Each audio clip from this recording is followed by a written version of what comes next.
Boa noite, esta é a CNN ao vivo na TV e no YouTube. A CNN inicia agora uma série de sabatinas com os principais candidatos à presidência. Hoje teremos a senadora pelo MDB do Mato Grosso do Sul, Simone Tebet. Nós preparamos um breve perfil da candidata Simone Tebet e vamos conferir. Simone Tebet é natural de Três Lagoas, no Mato Grosso do Sul. Ela é formada em Direito pela Universidade Federal do Rio de Janeiro e mestra em Direito do Estado pela Pontifícia Universidade Católica de São Paulo.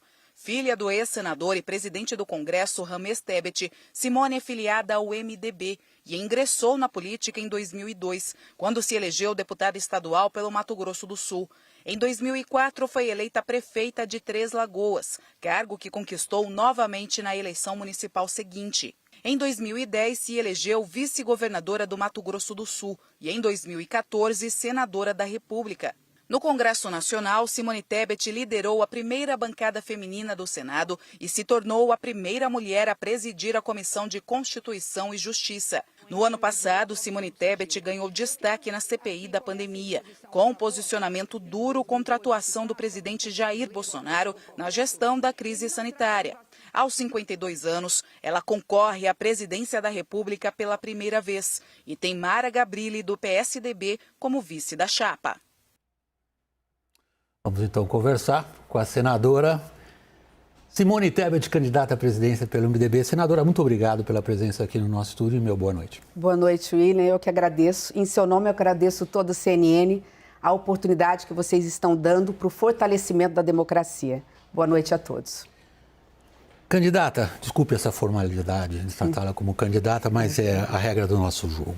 Nós vamos um pouco das coisas mais atuais no final da nossa entrevista, que vai ter mais ou menos uns 50 minutos. Vamos ter tempo para abordar assuntos um pouco mais abrangentes. Vamos lá então. Hoje, esta segunda-feira, 29 de agosto, o ministro Alexandre de Moraes retirou o sigilo da decisão pela qual ele autorizou busca e apreensão na casa de empresários e nos escritórios de empresários bolsonaristas. A senhora, que é operadora no campo de direito, sabe qual é a violência que está embutida nesse tipo de ação. Ao retirar o sigilo, ficamos sabendo que ele autorizou essa ação com base em mensagens trocadas por WhatsApp. Houve defesa da democracia ou atentado à liberdade de expressão? Pois é, William, que momento nós estamos vivendo.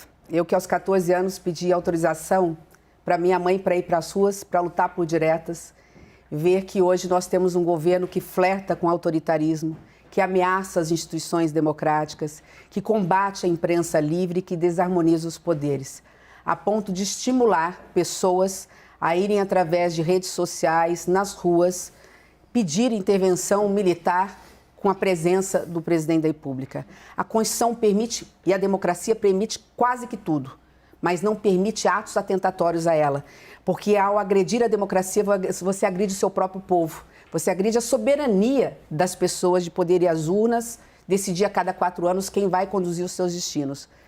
O Supremo Tribunal Federal, e no caso o TSE, através do seu presidente, está no seu direito de buscar investigações rigorosas para saber se há algum tipo de tentativa de golpe, seja de quem for.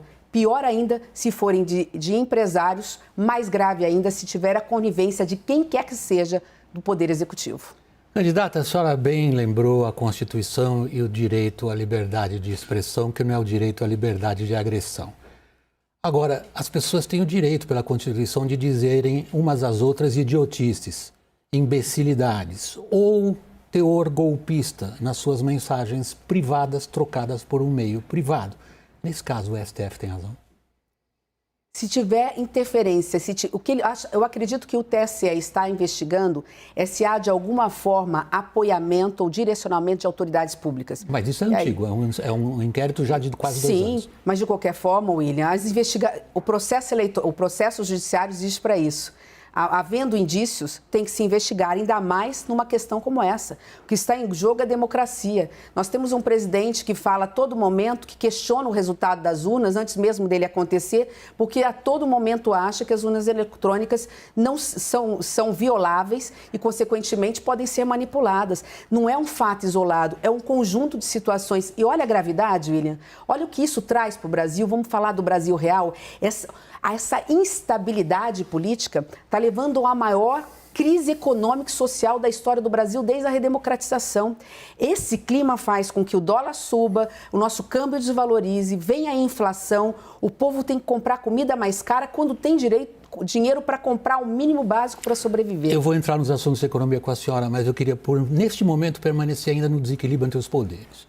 É uma crítica muito repetida, inclusive pelo presidente, que a senhora acabou agora de criticar também, que o STF não o deixa governar por interferência entre o equilíbrio e a harmonia dos três poderes, que sabemos é não existente. A culpa é do STF? A culpa é da política. A política é um termo muito abrangente. Então vamos lá. A culpa é, hoje, de uma política instável, conflitosa, que judicializa demais. Então nós estamos politizando a justiça. Nós estamos levando para a justiça responsabilidades e problemas que são nossos. Porque nós temos um governo firme, capaz de dialogar com moderação, com equilíbrio com os demais poderes.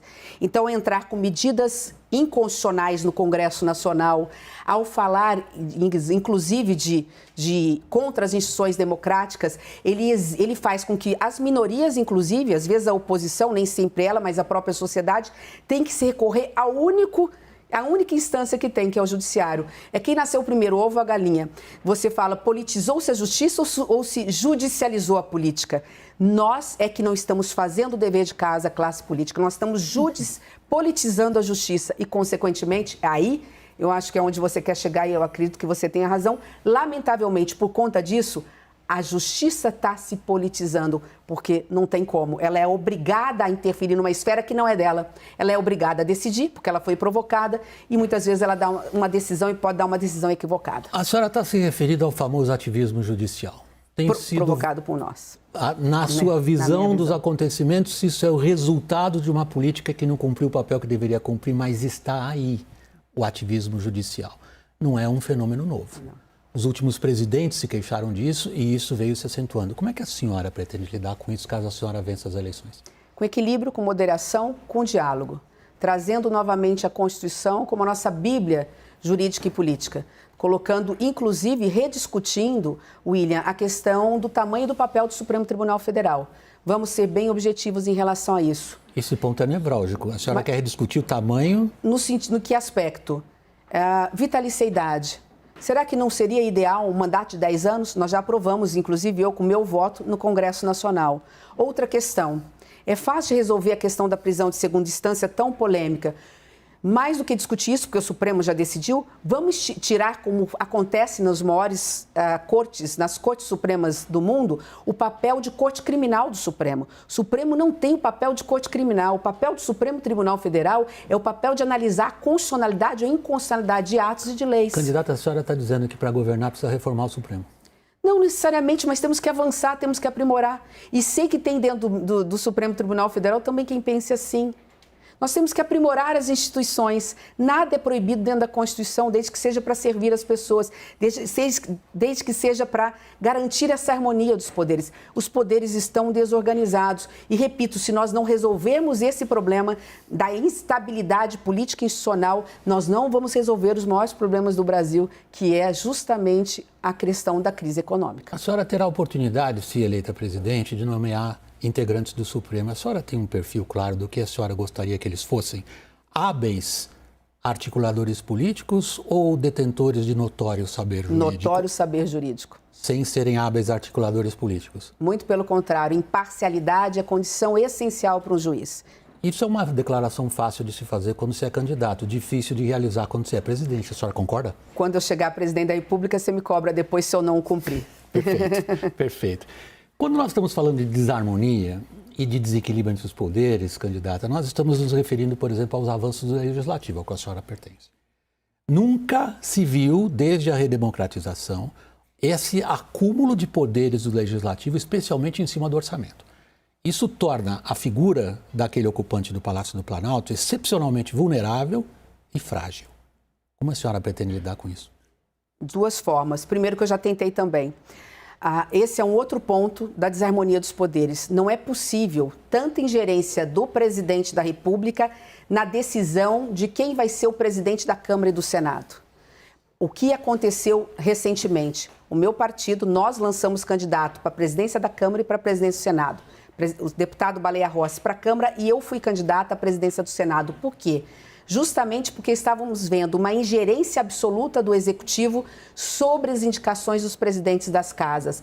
O que é mais grave, com um orçamento secreto comprando consciências. Estava claro que isso não ia dar certo, que a fatura viria depois. Teria que se cobrar depois os favores. E eles vieram, a gente pode falar 2 exemplos muito rápidos. Mas é mais grave do que isso.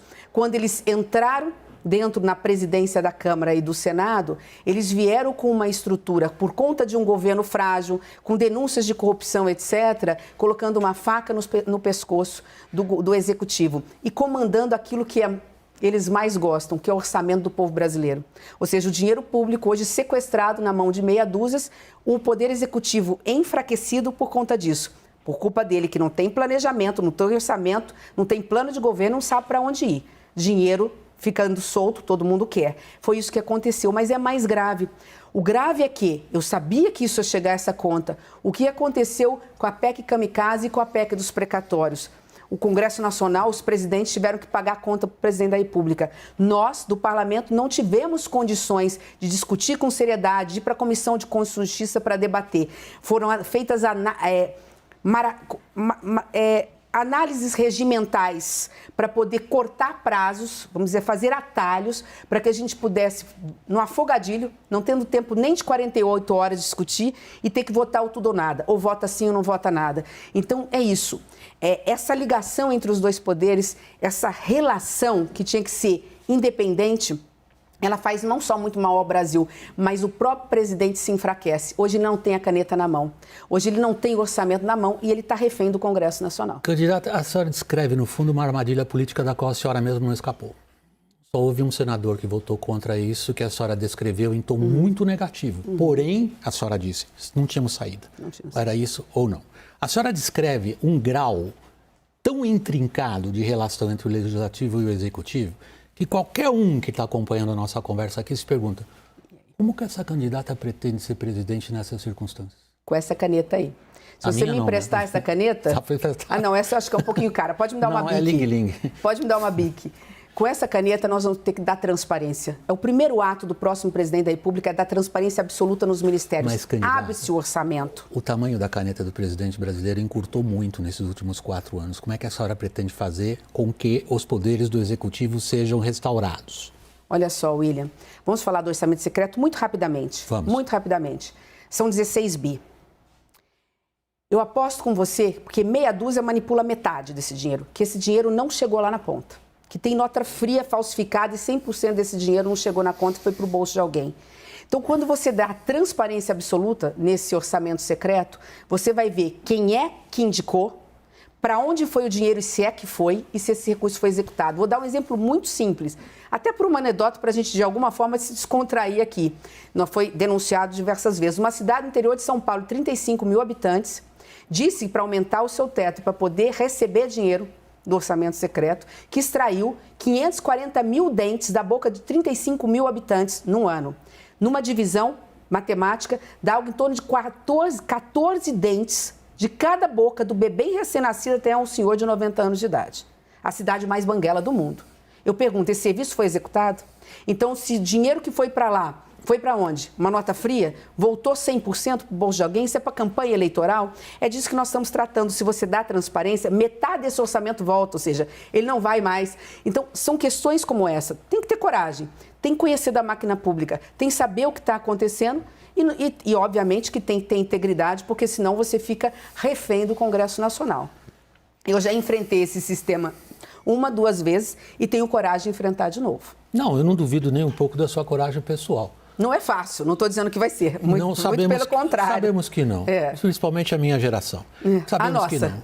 Eu sou mais velho, sabemos. Agora, o problema é outro. O que a senhora descreve é uma situação política na qual as várias forças se equilibram. A senhora pertence a uma delas, que desde a redemocratização tem exercido um papel relevante na política brasileira, o seu partido. Mesmo na sua candidatura, esse partido se rachou. A senhora, na hipótese de ser a vencedora das eleições, vai ter que governar também com esse partido. Em quem a senhora confia lá dentro? Ai, muita gente. O nosso MDB é muito maior do que meia dúzia de caciques que quiseram levar a minha candidatura para o ex-presidente Lula. e tentaram puxar meu tapete. E tem coerência, porque eles estiveram lá no escândalo do Petrolão.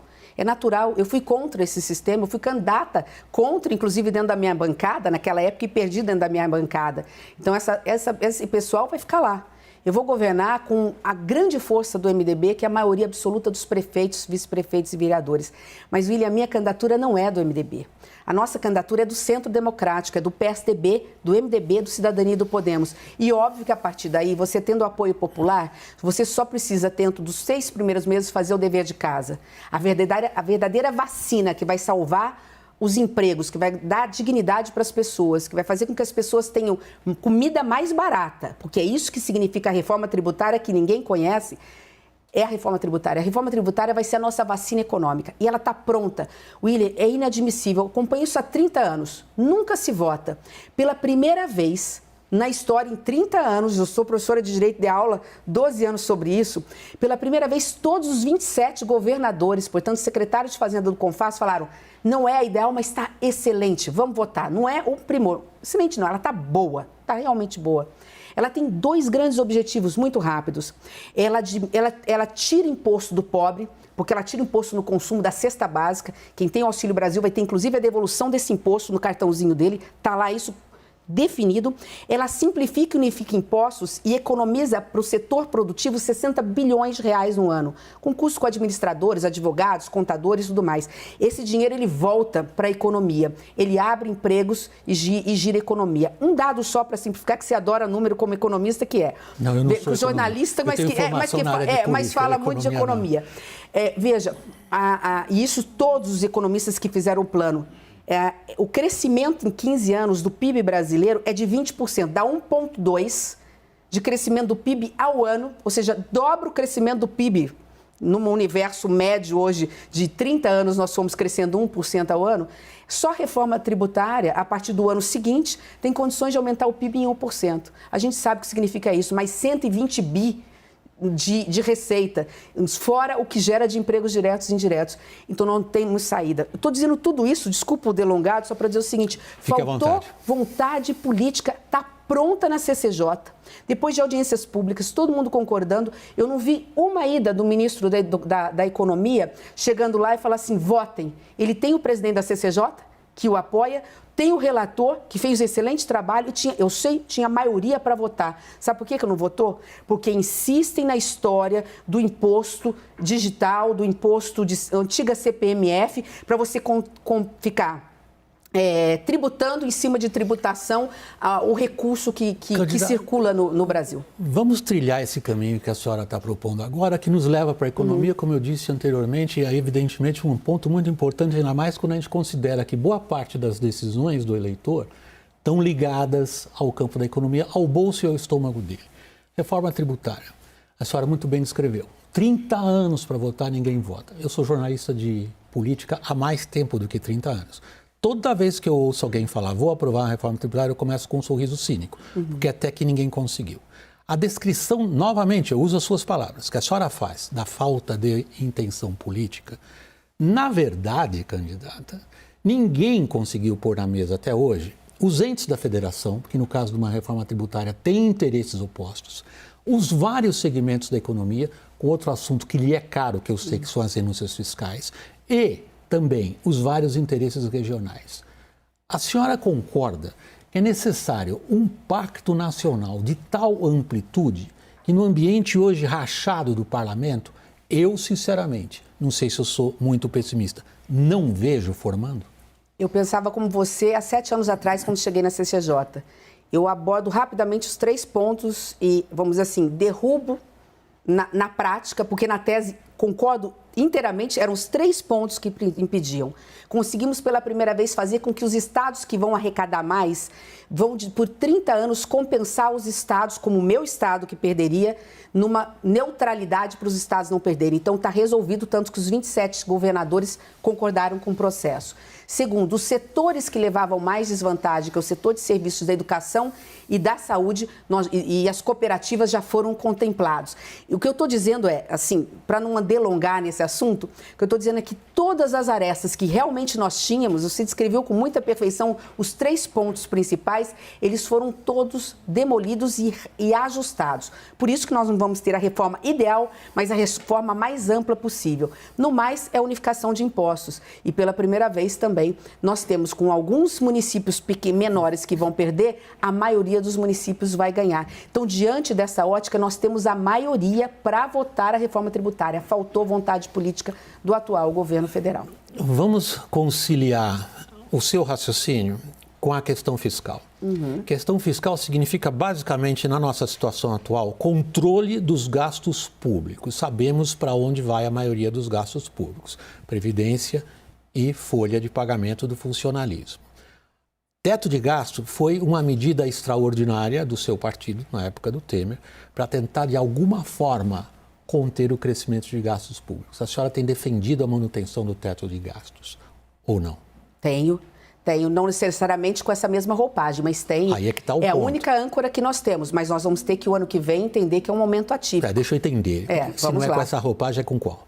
O teto de gastos, seja o nome que se dê, vamos continuar chamando teto de gastos, porque não é a única âncora fiscal que sobrou no país. A lei de responsabilidade fiscal, ela acabou, candidato. Mais ou menos, porque se não fosse a lei de responsabilidade fiscal, ela tem que, a cada vez que tentam atingir, você tem que mandar uma PEC, senão ela está aí ainda, ela está flexibilizada. Se não fosse o teto de gasto, William, enquanto seria o orçamento secreto? Só 16? Falam em 30. Alguns falam em 19. Alguns falam em 30, que seja. Então, enfim, ele existe, ele é hipotético. O que nós temos que perceber é o seguinte, nós temos um ano realmente excepcional ano que vem. Nada vai ser fácil. O que os economistas, inclusive economistas que estão conosco, que implantaram o Plano Real, que deram a estabilidade para a moeda, que avançaram em todas essas políticas, inclusive lei de responsabilidade fiscal, teto de gastos, regra de ouro, que estão conosco falam, o ano que vem é excepcional. Chegam a dizer o seguinte, a gente talvez tenha que realmente expandir só por um ano, condicionando a aprovação da reforma tributária e administrativa a questão dos gastos para compensar e garantir pelo menos os 600 reais para quem está passando fome. Isso, de alguma forma, está precificado pelo mercado. Eu já vi vários analistas falarem que o Brasil comportaria esses 60 bi de gastos extraordinários acima do teto, porque, afinal, quem tem fome tem pressa. Não é possível um Brasil tão rico ter 33 milhões de pessoas passando fome, 5 milhões de crianças dormindo com fome. Então, dentro dessa excepcionalidade desse teto de gastos, vamos lembrar qual é o problema do Brasil para a gente resolver essa questão. Qual é o grande problema do Brasil? Desigualdade, injustiça e miséria. Miséria. Mas por que o mesmo de 35 anos atrás. Mas por que nós chegamos a isso, William? O Brasil não cresce. E por que o Brasil não cresce? O Brasil não cresce porque nós não temos hoje credibilidade, previsibilidade e segurança jurídica. A única saída para garantir previsibilidade, segurança jurídica e estabilidade do país é a candidatura do Centro Democrático. A senhora está tentando convencer os mercados que a excepcionalidade permanente, me permita uma bem-humorada manchete a respeito do que a senhora acabou de dizer. A senhora acabou de defender a excepcionalidade permanente do controle dos gastos públicos, que até aqui no Brasil ninguém conseguiu. Desde a redemocratização, nós brasileiros cuidamos para que os gastos públicos subissem de forma real e não tivemos a capacidade de financiá-los.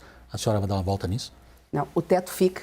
A gente, excepcionalmente, colocando regras, estabelece para o ano que vem que a gente precisa realmente tirar do teto o extra para garantir dar comida a quem precisa de pão, e garantir algo que eu consegui, com alguns economistas já começam a concordar. O que está fora do teto? Conhecimento. Fundeb está fora do teto. Eu pergunto, ciência, tecnologia e inovação não é conhecimento? Fundamental, nossa produtividade está estagnada há 40 anos. Então, para que está dentro do teto? Você sabe qual é o valor? Até alguns economistas com quem eu conversei assustaram. Você sabe qual é o orçamento da ciência, tecnologia e inovação que a indústria precisa em parceria para competir com o mercado internacional, para que os produtos de fora, né, não venham e acabem com os empregos no Brasil? Nós queremos, mas dentro da proporcionalidade, abertura de mercado, ninguém discute isso. Sabe qual é o orçamento? 10 bi, William. 10 bi num orçamento de 4 trilhões e 800 bilhões não é nada. E se você tira isso do teto como única comunica, você está falando da indústria do conhecimento sob uma outra ótica. Você está falando de cientistas que vão colocar vacina no nosso braço, está falando em tecnologia que vai ajudar os nossos jovens a entrar no mercado de trabalho e ter qualificação com a tecnologia de ponta, ajudando a Embrapa a descobrir novas tecnologias.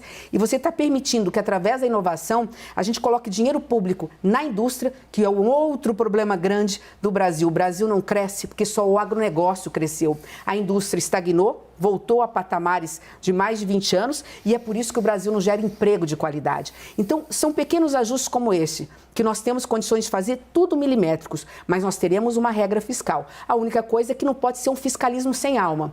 Não há condições de você crescer sem a indústria do conhecimento. Por isso que, nesse aspecto, vou trazer mais um dado e você vai aqui puxar a minha orelha e falar assim, Simone, não vai dar certo essa conta. Veja, a vida inteira nós falamos assim, a responsabilidade da União é só com o ensino universitário. O que aconteceu com o Brasil? Nós não conseguimos colocar as nossas crianças nas nossas creches e não conseguimos colocar os 37% de jovens em Enem no ensino médio. O que eu estou advogando? Eu estou advogando que, como o Fundeb, a União agora já tem que dobrar, de 10% passou para 23%, está fora do teto, a União vai acabar com esse canteiro de cemitério de creches inacabadas para poder zerar a fila de 300 mil crianças do 4 a 5 anos no ensino infantil. E no ensino médio, nós vamos implantar a reforma do ensino médio que o Temer aprovou. O que é isso? As escolas que colocarem período integral e cumprirem aquela regra do ensino médio técnico, que o jovem tem autonomia para escolher algumas disciplinas, para fazer um curso técnico e depois ir para o mercado técnico ou para o banco de universidade, vai ganhar, porque o dinheiro está aí, está fora do teto, é a única exceção, é a indústria do conhecimento. A escola vai ganhar R$2.000 por aluno para que ele estimule esse jovem. Com conectividade agora do 5G, estabelecendo prioridade absoluta, principalmente no Norte e Nordeste, que são regiões mais pobres, a gente volta com esse jovem para o mercado de trabalho. Não assuste com o que eu vou dizer. Não assuste com o que eu vou dizer. Nós estamos criando a poupança jovem. Eu sou professora. Como teve Fernando Henrique, Ruth Cardoso com Bolsa Escola, nós estamos criando o Poupança Jovem. O jovem que, desde o ensino fundamental, vai ser depositado um pequeno valor todo final do ano, título do Tesouro vai ficar ali, ele não vai ter acesso a isso. Se ele se formar no ensino médio, ele vai levantar algo em torno de R$5.000 para ele fazer o que ele quiser. Ele vai comprar um computador, ele dá uma entrada na moto, ele vai cobrir os aluguéis atrasados da sua família, como uma forma de estimular. É a única condição de gasto que eu aceito fora do teto, porque é a única forma que nós temos de garantir, eu falo como professora, garantir que daqui 10 anos esses jovens não passem pelo aperto que seus pais, que não têm qualificação, passam. O resto, nós temos responsabilidade fiscal, sabemos como fazer. Não vai ser fácil, mas nós temos tudo na ponta do lápis. Candidata, eu não quero desmerecer as suas propostas e agradeço que elas sejam tão detalhadas como a senhora acabou de fazer.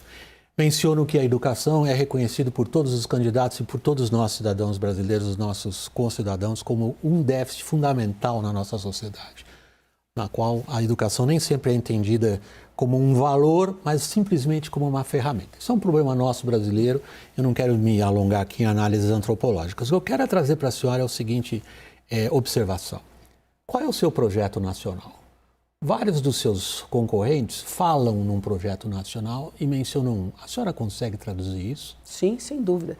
Nós temos 4 agendas. A agenda social é erradicar a miséria através da transferência de renda permanente para quem precisa, mas com condicionantes, vacina no braço, carteira de trabalho, qualificando esses jovens para o mercado de trabalho, as mulheres e os trabalhadores, e resolver o problema da educação, que segundo os institutos se resolve em 8 a 10 anos, porque o Fundamental 1 vai relativamente bem, que é preparar para o futuro. A segunda agenda, a agenda do desenvolvimento sustentável. Ou o Brasil realmente muda a imagem perante o mundo e com isso traga os investimentos públicos, investimentos em dólar, para fazer parceria com a iniciativa privada, ou nós não vamos para frente. O que eu quero dizer? Quero dizer que investimento público no Brasil é para o básico. Não é estado mínimo nem máximo, mas o necessário. Educação, saúde, segurança pública, habitação em parceria. O resto é iniciativa privada. Um amplo sistema de logística com as novas regras aprovadas pelo governo Temer do PPI para rasgar o Brasil de ferrovias. Só um dado, das 40 projetos que nós temos em ferrovias no Brasil, 20 a 23 são os chamados filé mignons, que todo mundo quer, falta investimento estrangeiro para se associar aos investimentos privados brasileiros. Com isso feito, a médio prazo, nós estamos falando de 100 bilhões de dinheiro injetado na economia e 2,5 milhões de empregos diretos e indiretos. Não sou eu que estou dizendo, isso está lá no Ministério, os números estão aí, não é invenção de roda. Então é isso, é parceria pública e privada, porque o Brasil precisa crescer. Crescer com dinheiro público? Não. Também, mas crescer com uma parceria público e privada. E, por fim, um governo, obviamente, não pode ser diferente. Eu tenho a minha vice, uma mulher que representa a inclusão, um governo que seja inclusivo e parceiro da iniciativa privada. Quando eu digo inclusivo, é um Brasil para todos. E aí você me permite fazer aqui um desabafo. Eu vi muito pouco a imprensa comentar isso. Nós temos 2 males a combater, Lula e Bolsonaro.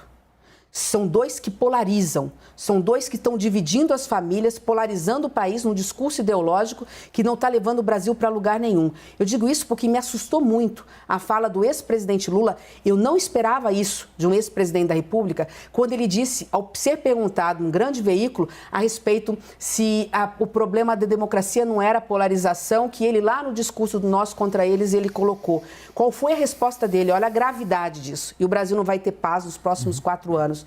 Não, eu sou como alguém de uma torcida de futebol, né? Existem eles mesmo, isso faz parte da democracia. Não, presidente, não, ex-presidente. Faz parte da democracia o diálogo, a moderação, o embate de ideias, mas não faz parte da democracia a polarização. Isso está levando ao ódio, está levando a assassinatos, está levando à divisão das famílias e está fazendo com que o Brasil não discuta o Brasil. Então, nesse aspecto, é preciso entender que há um passo anterior a ser dado. A nossa candidatura, que é a candidatura de centro, ela é a única capaz de garantir, repito, a estabilidade.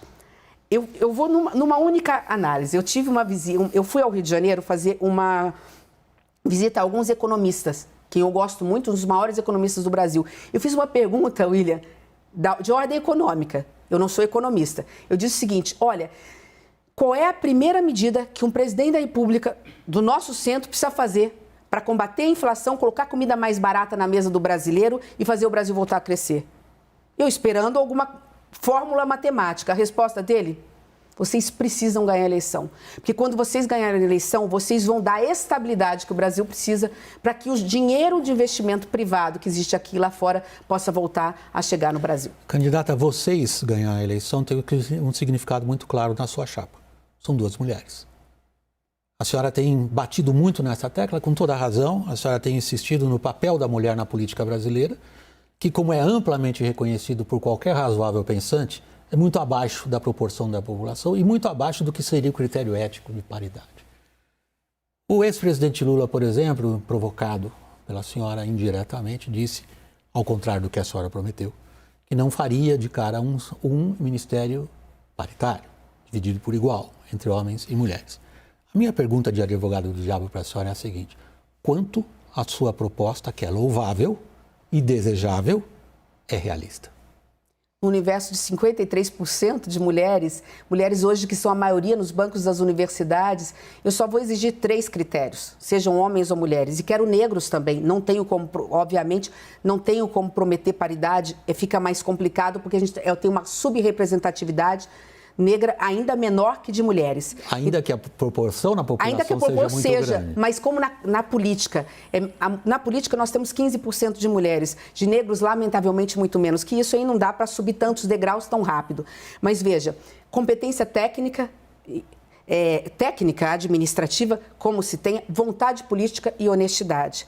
O ex-presidente da República não pode prometer isso, até porque ele está com uma ala do meu partido que esteve envolvido no escândalo Petrolão com ele. Ele não pode prometer isso, mas não prometer, ainda que tenha que se criar mais 2 ministérios, sem criar uma estrutura maior. Por exemplo, nós vamos criar o Ministério Nacional de Segurança Pública. A estrutura está ali, eu só vou criar mais um ministro para ter foco, junto aos governadores, de como combater o crime na fronteira. Eu venho de estado de fronteira, eu conheço bem essa realidade. Então, você tem condições de criar ministérios sem aumentar demais a máquina, mas tendo maior participação feminina, até para agilizar. Não é para colocar mulheres, William, é para que as mulheres possam, de forma descentralizada, junto com a presidente da República, fazer a máquina andar. A gente tem que parar um pouco com essa com essa percepção equivocada de que criar ministério é inchar a máquina. Depende, se você criar um ministério com trocentos cargos, você incha a máquina. Mas não é disso que nós estamos falando. Né? Nós estamos falando da paridade. Nós estamos falando da capacidade política que a senhora tem ou não de cumprir uma promessa, como eu disse, elogiável e desejável. Agora, quando a senhora fala do papel da mulher na política, nós estamos pensando também em história. E se a gente considera o papel de figuras femininas ao longo da história recente, a gente vai encontrar a Margaret Thatcher, que mandou uma expedição de guerra recuperar uma ilha invadida. Nós vamos encontrar uma Golda Meir, que foi uma implacável perseguidora de quem ela considerou adversário político ou terrorista, como quiserem chamar, do Estado de Israel. Nós vamos encontrar também Angela Merkel, que ficou conhecida como mãe da Alemanha. Quem a inspira? Hoje, na atualidade, sem dúvida nenhuma, Angela Merkel. Teve a capacidade de, nos momentos mais importantes, ser a voz da serenidade, do equilíbrio, e que faz tanta falta nesse momento. No momento de guerra, de polarização. Óbvio que todas merecem respeito de uma forma ou de outra, e também, nesse caso citado, algumas considerações. Mas, sem dúvida nenhuma, Angela Merkel, pelo tempo, pelo momento, ela estava no lugar certo, na hora certa. O que fez pela Alemanha, não fez só pela Alemanha, né? Ela fez pela Europa e pelo mundo. Ela é criticada por ser muito amiga de Putin. Ninguém é perfeito. Não sei como que se dá essa relação pessoal, mas sem dúvida nenhuma ela foi fundamental no processo. Ela estava no lugar certo na hora certa. Como muitas mulheres hoje também brilharam, né, em relação à questão da compra de vacinas. Não deixaram o seu povo morrer e foram decisivas, porque é isso. O Brasil nunca precisou tanto de uma alma de uma mulher e de um coração de mãe.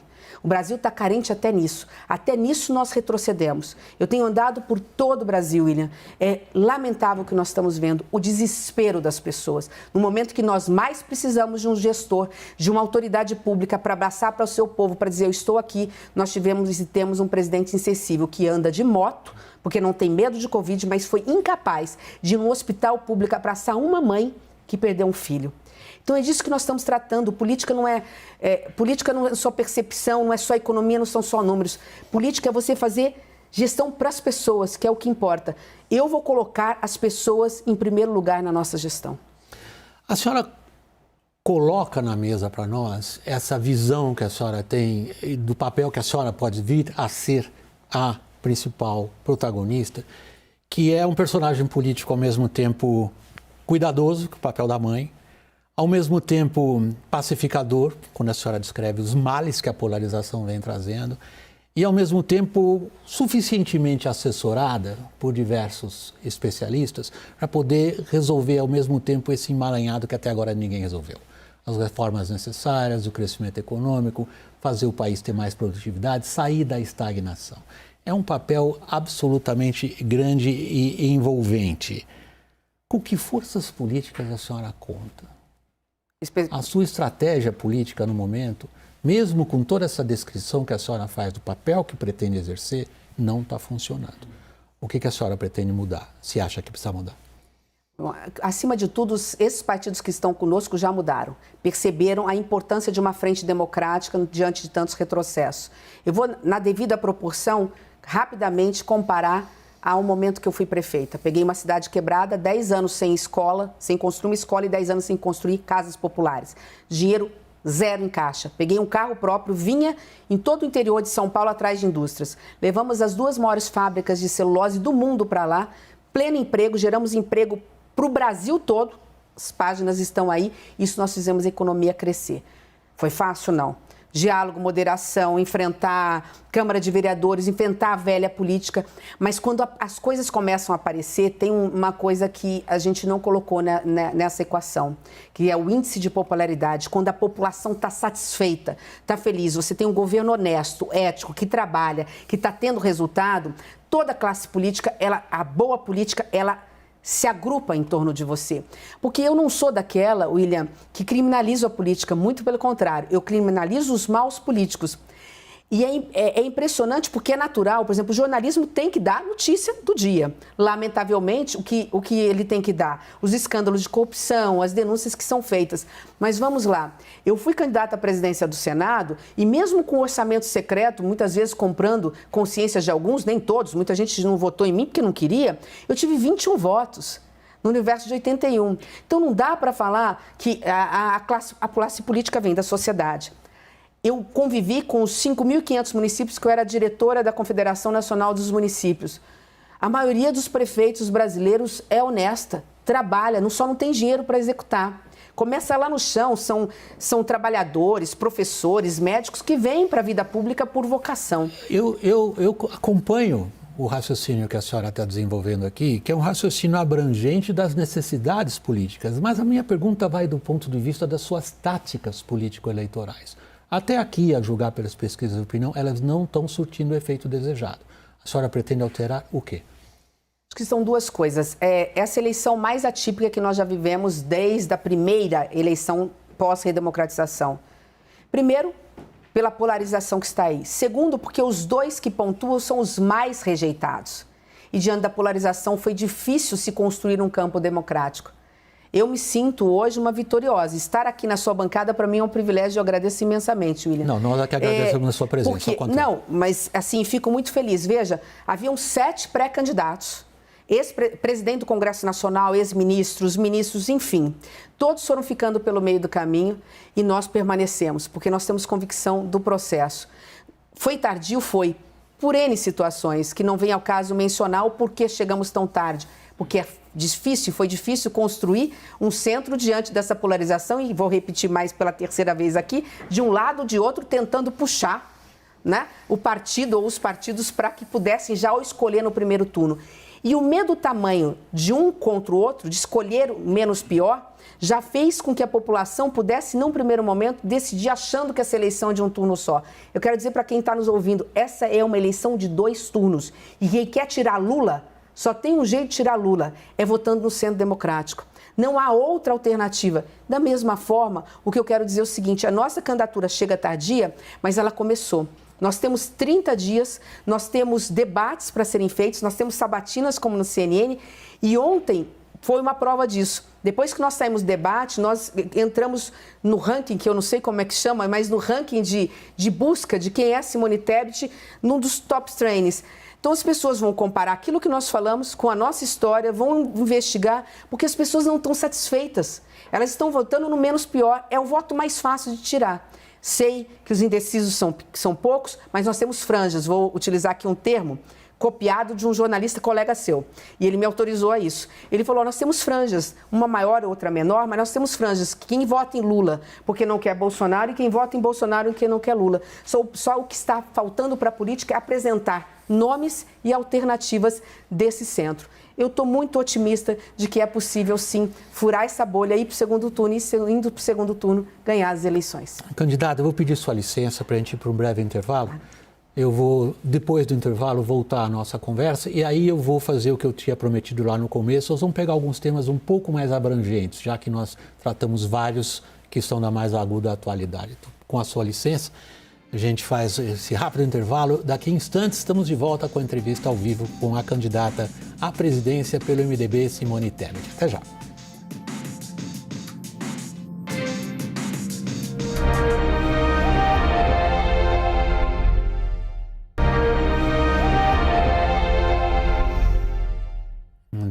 Voltando do intervalo, a gente retoma então nossa conversa, nossa entrevista, sabatina, como vocês preferirem chamar, com a candidata pelo MDB à presidência, Simone Tebet.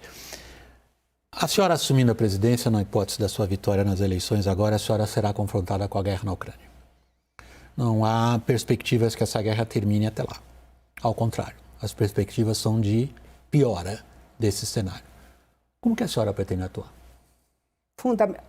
Acredito que dos 3 ministros, dos mais importantes, sem dúvida nenhuma, entre os 3, é o ministro das Relações Exteriores.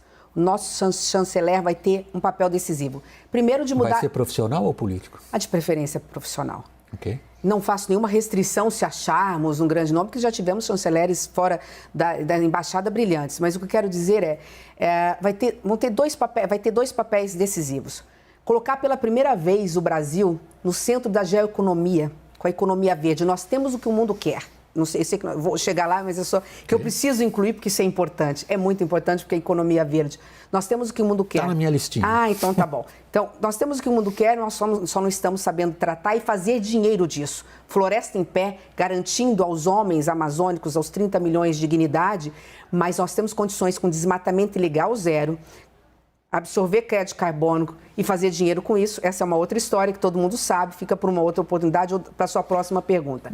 A senhora terá essa oportunidade na sequência. Ótimo. Eu queria entender o que a senhora pensa da situação geopolítica. Da geopolítica. Primeiro, nós temos que tratar bem os nossos vizinhos, nós não podemos esquecer que não é uma coisa ou outra. Vamos parar de tratar essa questão com viés ideológico. Nós temos que tratar bem os nossos vizinhos. O Mercosul é importante. Se a gente pegar a América Latina, a América do Sul, tem quase que a população de 27 países da Europa, 400 milhões de habitantes, estou aqui, né, incluindo o Brasil aqui, em termos gerais, sem conta muito matemática. Então, é um mercado considerável. Incluir, a partir disso, abrir a oportunidade de diálogo para que nós possamos participar mais dos organismos internacionais. Nós temos um acordo aí para se fazer com o mercado comum europeu, Mercosul, mercado comum europeu. Olha as situações que nós temos. E temos que sentar na mesa para negociação, temos que estar na ONU dialogando. Essa coisa assim, da imparcialidade na neutralidade. Não é isso. Nós não podemos ser omissos diante de uma guerra. O Ministério vai ter esse papel de sentar lá e tentar trazer luz a esse problema, até porque nós somos os principais impactados. Essa é uma coisa que me incomoda muito, William. Eu vou ter que abrir esse parênteses. Quando eu fui prefeita da minha cidade, a Petrobras me pediu uma área de 200 hectares, não sei nem se é 200 hectares ou 200 alqueires, eu nem sei mais. E nós doamos para a Petrobras construir a maior fábrica de fertilizantes nitrogenados da América Latina. Nós íamos dobrar a produção de fertilizantes, que é o adubo que vai para produzir. Com 85% dela pronta, a Petrobras entrou no esquema do Petrolão, quebrou.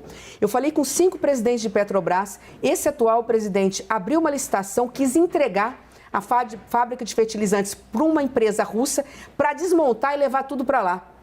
Olha o absurdo, nós conseguimos denunciar e foi cancelado. Estou dizendo isso porque quando você fala de guerra, além dessa questão geopolítica, eu sei que tem por trás a questão geoeconômica, especialmente para nós que dependemos do trigo, que dependemos de fertilizantes, que dependemos de petróleo. Imagina, nós tínhamos uma solução, uma parte da solução caseira no Brasil e não conseguimos resolver por falta de habilidade, ou seja lá o que for política. Então, voltando, o ministro das Relações Exteriores vai ser fundamental nesse processo e o Brasil precisa se inserir nessa discussão porque nós não podemos, como um grande país que somos, nós não podemos ficar fora dessa discussão e desse debate. A senhora definiu, e eu acho que com toda a propriedade, uma dependência extrema brasileira da situação entre a Rússia e a Ucrânia, que é a dependência de fertilizantes.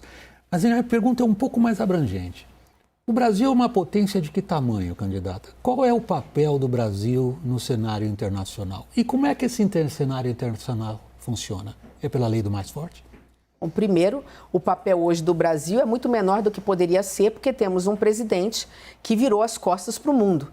Um presidente que simplesmente nos tornou par internacional, não só pela questão ambiental, mas também pela situação de se apresentar ao país sempre do lado errado da história, confrontando, inclusive, nossos parceiros. Não vamos esquecer da China.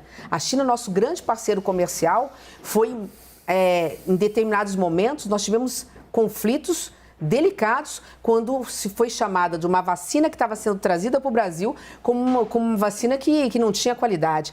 Então, diante desse cenário, já começa por aí. Eu não sei o tamanho hoje do Brasil, eu sei o tamanho que ele poderia ser, muito maior do que ele é, William. Ele não é maior porque realmente hoje o mundo vira as costas para um país que tinha tudo para não só ser celeiro do mundo, mas exemplo. Nós somos exemplo, por exemplo, em energia renovável.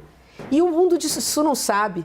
Por quê? Porque nós desmatamos de forma ilegal, nós estamos lá com PLs que são verdadeiros retrocessos nessa área e o que é mais grave, até nesse sentido, o mercado comum europeu vai fechar as portas para o agronegócio brasileiro, para a agroindústria, se nós não tivermos o selo verde. Eu sei porque eu sou do agronegócio, eu sou do centro-oeste brasileiro e nós sabemos o que estamos falando.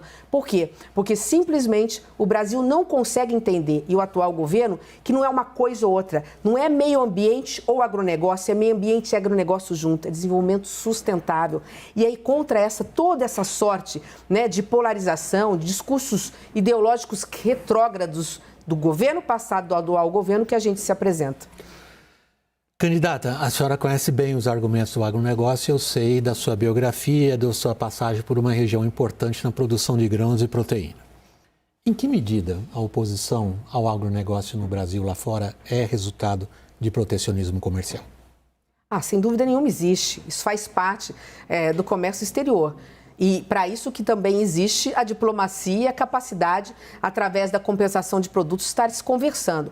Nós sabemos, por exemplo, que tem muitos subsídios e muita proteção, no caso da França, e algumas restrições em relação a nós, pela questão do leite, pela questão comercial de produtos. Isso é normal dentro do comércio, mas mais um motivo porque o Brasil precisa se posicionar bem. Nós temos o que o mundo quer. Como o mundo também tem aquilo que nós precisamos.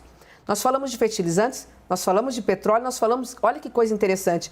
As duas coisas que mais precisam na mesa, que o brasileiro mais come, nós não somos autossuficientes. O arroz, tudo bem que há uma relação aí comercial com a Argentina, importante, nós entendemos isso por conta do Mercosul, e o trigo, que vem da Ucrânia especialmente. Nós temos, qual é o prato principal do povo brasileiro? Arroz e pão. E nós dependemos dessa relação. Essa relação é uma relação de via de duas mãos. Vamos olhar para o futuro e a minha última pergunta tem a ver exatamente com esses fatores que a senhora acabou de mencionar.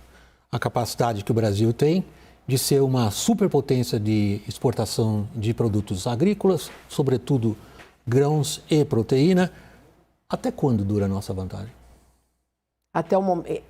Não é uma vantagem, é uma meia vantagem. É a única coisa, a única tábua de salvação. O agronegócio brasileiro é o que salva o Brasil de qualquer coisa, mas ele não aguenta isso sozinho. Nós sabemos que a própria China está começando a produzir, fazendo parcerias com uma região da África. Está sendo produzido grãos lá fora também. Nós temos que sair da dependência do agro e vir para a agroindústria e depois para a industrialização. É a nossa tábua de salvação. Você sabe o quanto eu defendo o agronegócio brasileiro, mas não pode ser a única. Por isso que eu repito, agora é hora de investir na reindustrialização do Brasil. Reforma tributária, desburocratizando, diminuindo o custo do Brasil para que a indústria produza e a própria governo federal com dinheiro de inovação investindo para que a indústria seja produtiva. Por fim, não podemos deixar de esquecer, é uma agenda de tecnologia e produtividade. Tecnologia nós já falamos, produtividade só depende de uma coisa: trabalhador qualificado. Por isso que eu falei lá atrás, no ensino médio e tudo mais. Esse trabalhador qualificado tem que ser minimamente compatível ao trabalhador da Coreia do Sul e dos Estados Unidos. Nós estamos muito distantes disso. Nós somos o quê? O nosso trabalhador produz metade do que da Coreia e um quarto que produz do que é a produtividade americana. Mas a culpa é do trabalhador? Não. A culpa é do Estado, que não qualifica esse trabalhador no ensino técnico e depois ciência, tecnologia e inovação. Esse é o grande desafio possível, fácil de se fazer, que não precisa tanto dinheiro. O governo federal tem que ser parceiro das federações das indústrias nessa qualificação. Ciência, tecnologia e inovação hoje é a mesma coisa que a educação do beabá que a gente tinha lá na época dos nossos avós e nossa também. Então é isso. Diversificar a economia, agricultura forte, pecuária forte, mas a agroindústria como segundo passo e nesse meio tempo construindo uma relação harmônica com a indústria para sermos competitivos, inclusive com produtos industrializados, que inclusive é o que mais gera emprego e renda para a população brasileira. Candidata, nós estamos chegando ao final do nosso tempo. Eu gostaria, em nome da CNN Brasil e particularmente do programa que eu apresento, o WW, agradecer a sua presença e a sua disposição de participar aqui no nosso estúdio. Boa noite. Imagina, eu que tenho um prazer imenso. Muito obrigada e boa noite a todos. Eu preciso pedir desculpas. Nós tivemos um problema operacional com o relógio, mas acho que conseguimos administrar o tempo razoavelmente dentro. Obrigada. Deu certinho, então. Obrigada. Mais uma vez, obrigado. Boa noite, acho que eu falei muito rápido. Agora você pode falar, né? Eu falei muito rápido, né? Não, tá ótimo. Nós estamos no ar ainda. Eu quero me despedir do nosso público. O WW Especial Presidenciáveis, esta primeira edição termina. Nós voltamos amanhã às 8 da noite. CNN, você por dentro de tudo. Até amanhã.